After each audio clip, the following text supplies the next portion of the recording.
Bienvenidos, seguimos con esta capacitación.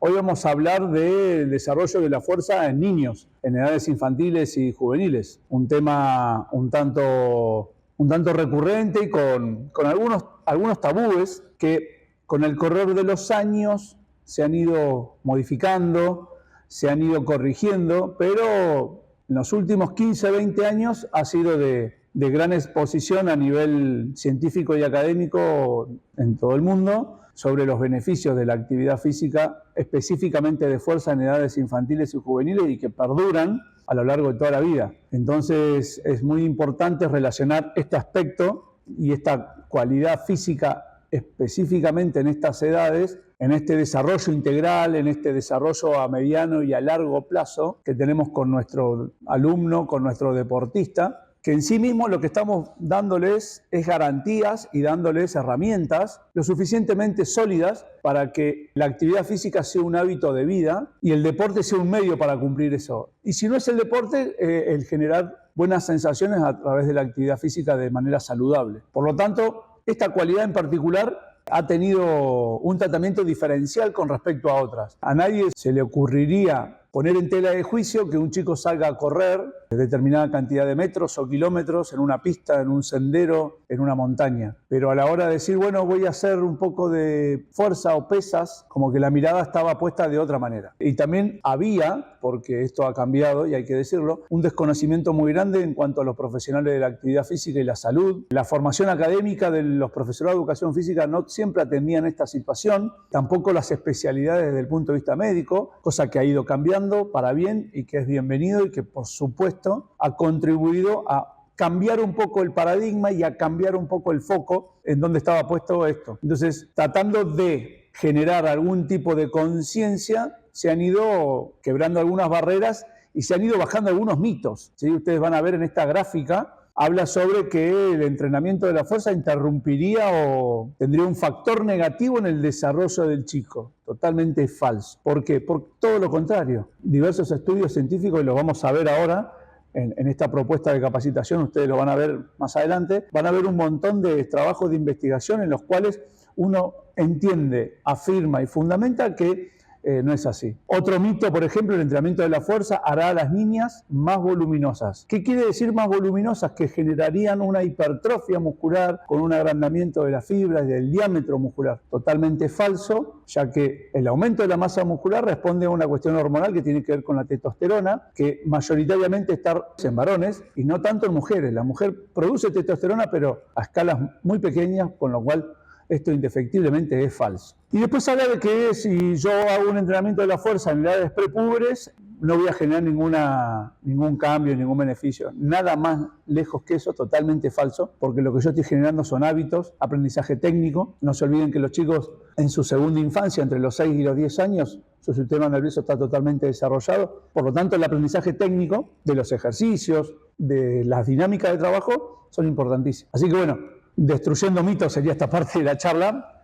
Acá ustedes van a ver otros más de otros autores, entre ellos Feigenbaum, que lo he citado varias veces como uno de los pioneros en la investigación científica en estas edades y en esta cualidad en particular, como que impide el crecimiento, que habla que solamente el tema de la fuerza solamente para los atletas. Acá no estamos buscando un atleta de élite en estas edades, lo que estamos buscando es construirlo para edades futuras, pero tiene que empezar desde las bases. Ahí van a ver una serie de mitos que algunos ya los hemos ido escuchando, lo mismo con la altura, que si hago fuerza, la talla va a estar severamente amenazada, nada más lejos que eso. La talla tiene un componente genético altísimo, por lo tanto no hay condiciones negativas en cuanto al trabajo de la fuerza. Por lo tanto, vamos a seguir avanzando, que durante 20 años me tuve que tomar estos minutos de este video para aclarar cosas que lamentablemente se han ido instalando, pero como os dije hace unos instantes, esta historia se está revirtiendo y por suerte en breve ya no estaremos analizando esto, y estaremos analizando otras cosas. Bien, ¿cuáles son los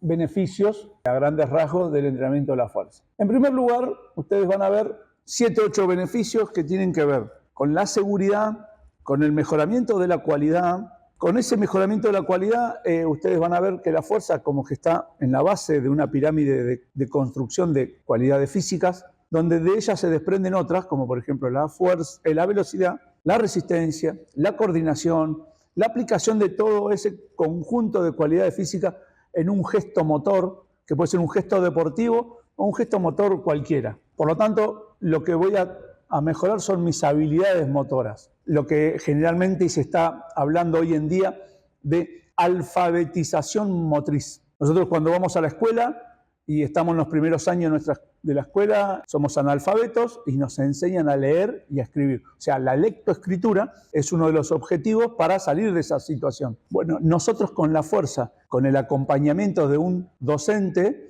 podemos alfabetizar, desde el punto de vista motriz a nuestros chicos. Esto también genera una sensación de seguridad, de bienestar. Por supuesto, el chico, el adolescente, se siente más seguro de sí mismo, mejora la salud general del mismo y a su vez es un gran protector de lesiones, o prevenir las lesiones es uno de los objetivos fundamentales. Ahora bien, todo esto que estoy hablando está enmarcado en que al chico lo rodea o está acompañado por un docente actualizado y capacitado.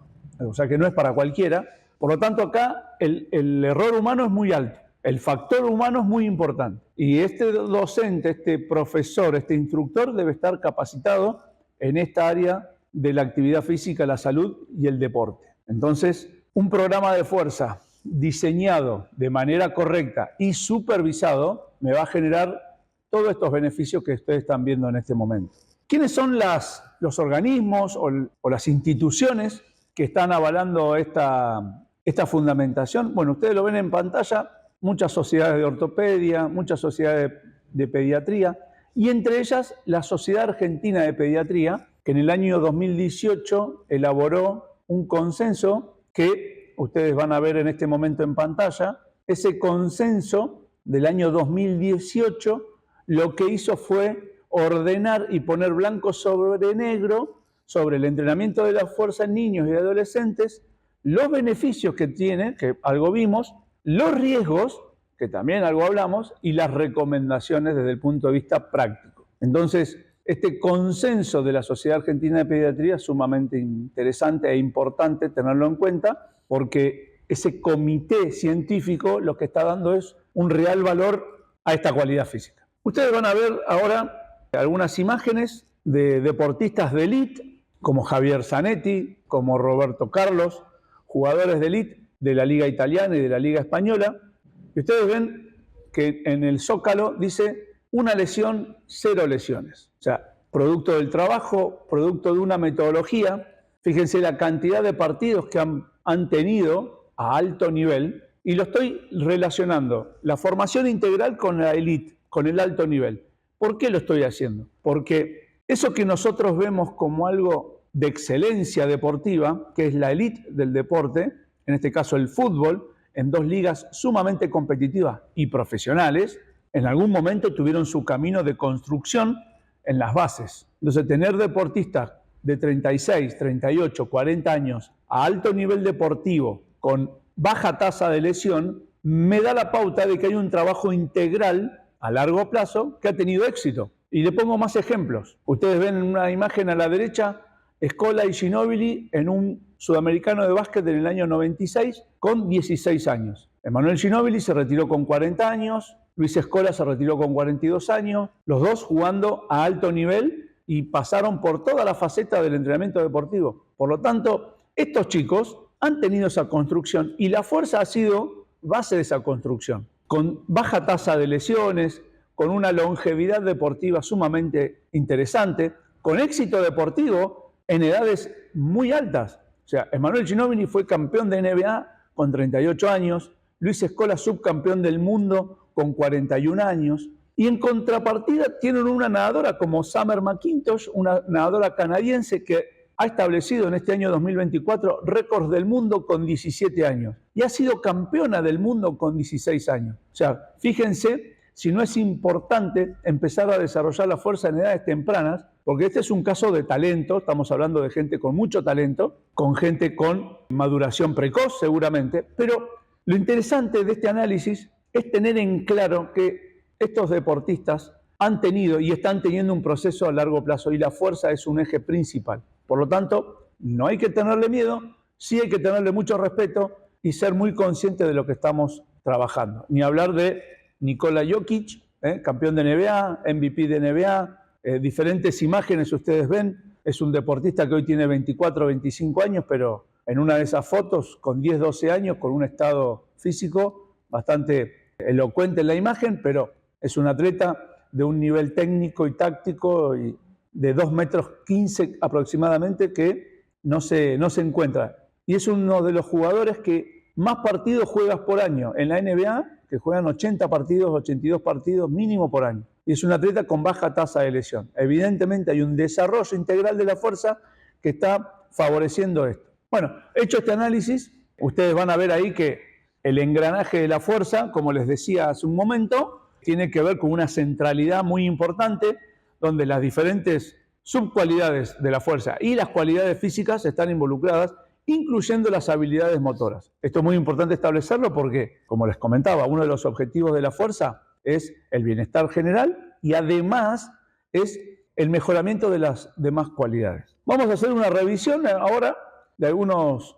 autores. El principal, en mi opinión, es Avery Feigenbaum, un investigador norteamericano. Ustedes lo ven ahí en pantalla. Me gusta que empiecen a conocer caras y nombres de los hacedores de esta contienda científica, por decirlo de alguna manera, ¿sí? Feigenbaum, Kramer, Blink.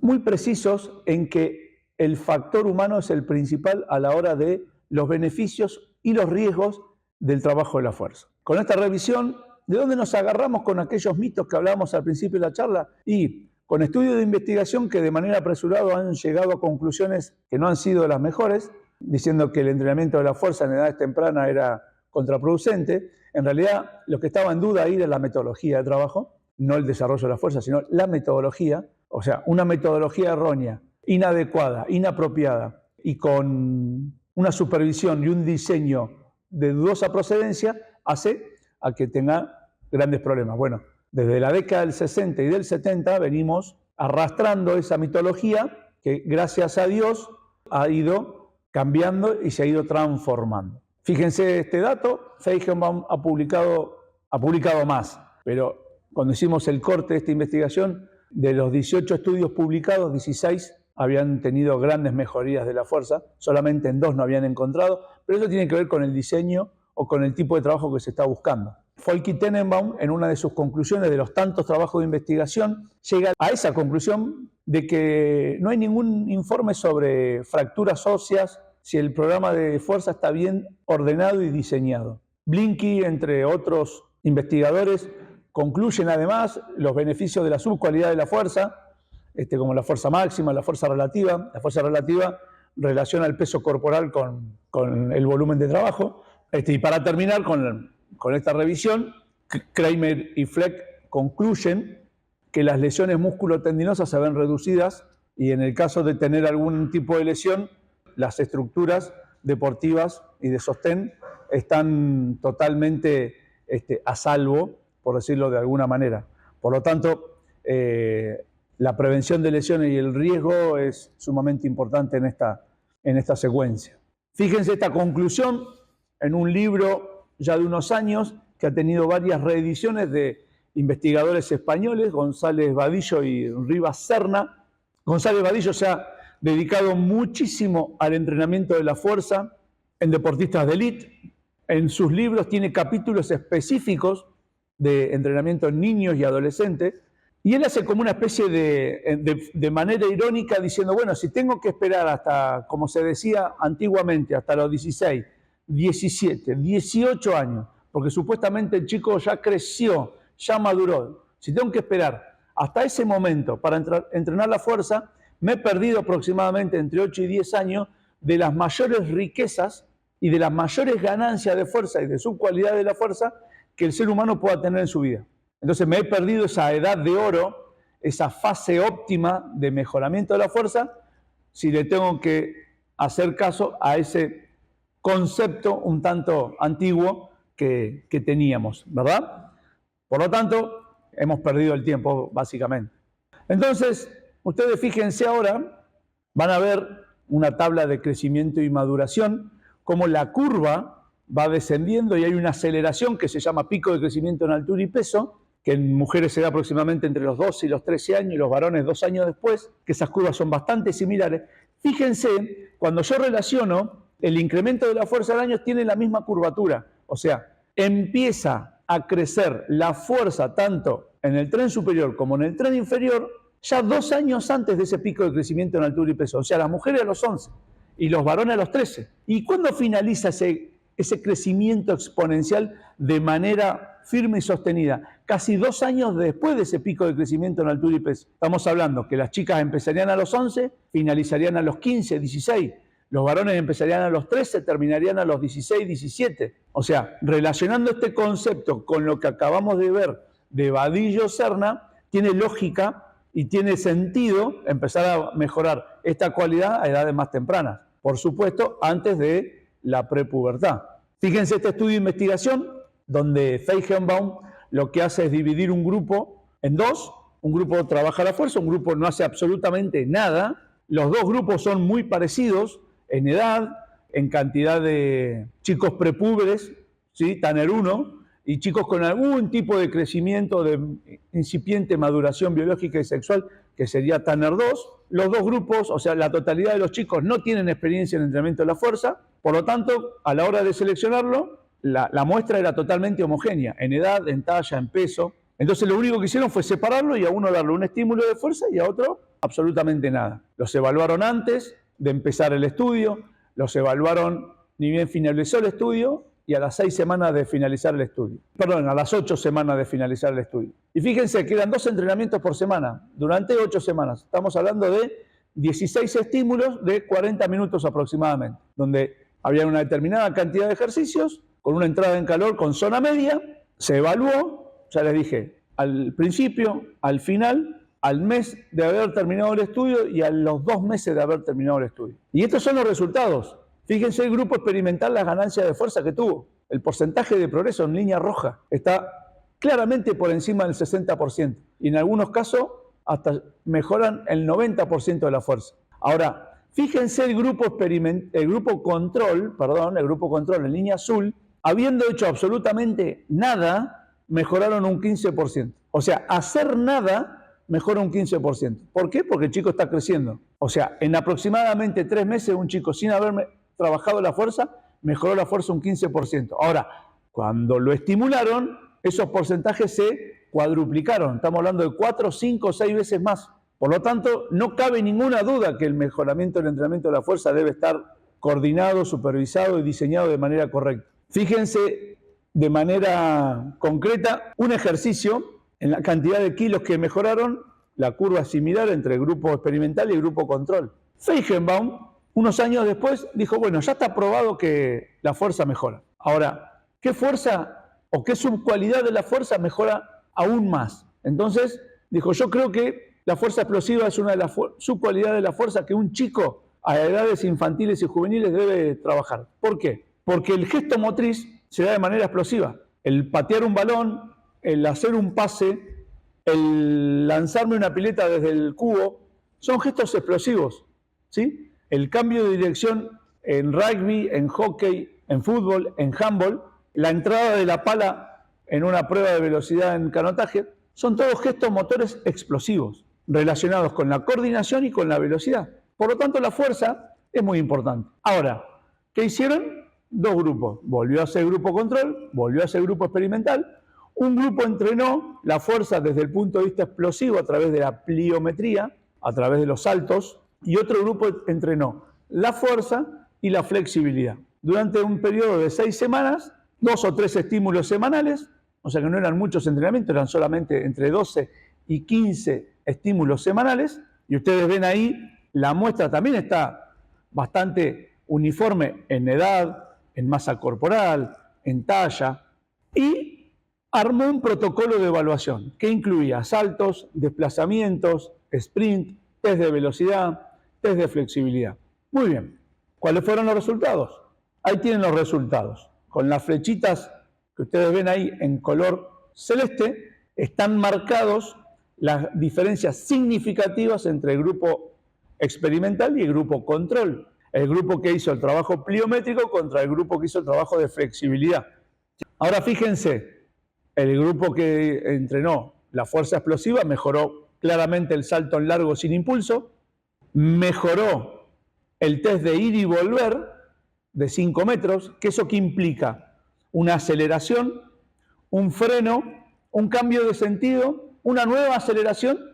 Entonces, el momento, el gesto motor de frenar y volver a acelerar, o desacelerar, frenar y volver a acelerar, es un gesto explosivo, generalmente propio de un trabajo excéntrico. Entonces, ahí hubo grandes cambios.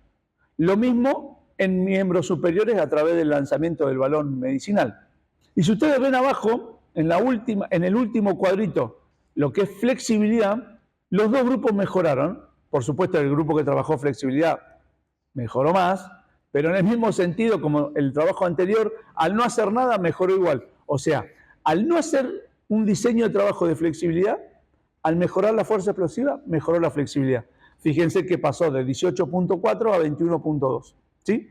Por lo tanto, la conclusión a la que llega Feigebaum en los trabajos de fuerza, incorporar trabajo de fuerza explosiva. Lanzamientos, saltos, algo coordinativo que tenga una velocidad en breve espacio de tiempo. Entonces ahora vamos buscando, en esta parte final de la charla, cómo vamos a entrenar la fuerza en chicos. En primer lugar, tengo que individualizar las cargas. El trabajo no es uno para todos. Tengo que individualizar el proceso de trabajo. Es un plan para cada chico. Generalmente uno no entrena ejercicios, entrena cadena de movimiento. Y cuando uno desarrolla técnica de cadena de movimiento, involucra grandes masas musculares. Por lo tanto, los ejercicios aislados o analíticos tienen poco lugar en esta etapa. A continuación, se ejercita el músculo en toda la amplitud de movimiento. Una recomendación básica, como para darle un tiempo de descanso prudente y necesario, es entrenar entre 2 y 3 veces por semana, dándole mínimo 24 o 48 horas de descanso. Tener una adecuada, y esto es el diseño del trabajo y este es el control que tiene que tener el docente, una adecuada progresión de las cargas. Acá la carga no es tan importante, lo importante es que la técnica sea muy buena, que la dificultad del ejercicio vaya poniendo a prueba las habilidades motoras del sujeto, y ya con cambiar el ejercicio, la dificultad del mismo, ya estoy incrementando de alguna manera la carga de trabajo. No se evalúa ni a un RM o a una repetición máxima, ni a 3. Prácticamente en estas edades el ajuste de las cargas se da por lo que dije recién, la dificultad del ejercicio o el incremento progresivo a escalas menores. No voy a imitar ni trabajos excéntricos, ni volúmenes, ni a intensidades que son propias de los adultos, y lo que voy a tratar de focalizar de manera permanente y sostenida es una correcta ejecución técnica y una gran variedad de ejercicios. A modo de receta de cocina, ¿cómo podría empezar a trabajar la fuerza? Bueno, en primer lugar, un lugar que yo tengo que centralizar y priorizar es la zona media. La zona media es como una especie de puente que une el tren superior con el tren inferior. Entonces, ese puente que une tiene que estar sólido, tiene que estar fuerte y tiene que estar simétrico. ¿Qué quiere decir simétrico? Que la fuerza de la pared abdominal anterior sea igual a la pared posterior. O sea, mis abdominales y lumbares tienen que ser sólidos y fuertes de edades tempranas. Eso me va a permitir tener una buena comunicación y traslación de la fuerza del tren inferior hacia el tren superior y viceversa. Entonces, en estas etapas es fundamental el trabajo de la zona media, con diferentes variaciones, estables e inestables, para que el chico aprenda la dinámica de trabajo. El deporte no es estable, es muy inestable en todas sus formas, por lo tanto, el dinamismo de esa situación la tengo que tener incorporado de edades tempranas. Como verán en la gráfica, ejercicios de grandes masas musculares involucradas están en primer lugar, y sobre el final del trabajo los grupos musculares más chicos, por decirlo de alguna manera. Esta primera etapa puede tranquilamente durar 4 a 6 meses, pero sin ningún tipo de inconveniente. Y otros 4 o 6 meses o más, quizás en una segunda etapa, donde yo ya empiezo a involucrar ejercicios derivados del levantamiento olímpico de manera técnica, apropiada. ¿Por qué en esta segunda etapa ya entran los derivados del levantamiento olímpico? Porque yo durante 4 o 6 meses lo que estuve buscando es solidificar mi estructura de sostén y darle herramientas a mi sistema nervioso de que lo que estoy haciendo está bien desde el punto de vista técnico. Y ahora voy a complejizar la tarea. Entonces, estos primeros 6 meses me focalicé en que mi atleta, mi deportista, mi alumno esté sólido. En estos 6 meses, esa solidez me va a permitir aprendizaje técnico con una complejidad superior, que son los derivados del levantamiento olímpico. Y algunos ejercicios más puntuales, accesorios a esos. La metodología, como decíamos recién, 2 a 3 veces por semana. El volumen de trabajo no es muy alto, ni en cantidad de ejercicios, ni en cantidad de repeticiones. Estamos focalizando la calidad antes que la cantidad, o sea, nos focalizamos en trabajos que al chico le sean útiles. No se olviden que ese chico no tiene mucho tiempo de atención ni mucho tiempo disponible, por lo tanto los entrenamientos tienen que ser cortos e eficaces. Entonces con 40, 45 minutos, 30 minutos más que suficiente. Pero tengo que puntualizar eso y la variabilidad de los ejercicios me va a dar la pauta de poder tener esa eficacia que estoy buscando. Y por último, a modo de conclusión final, les dejo esa gráfica donde la fuerza es importante a cualquier edad. Ya hemos tenido otras charlas y otras capacitaciones online y presenciales donde hemos hablado de la importancia de la fuerza a edades tempranas, a edades medias y en adultos mayores. Entonces, a modo de compartirles esta gráfica, no queda más que saludarlos y nos vemos en la próxima. Que estén bien.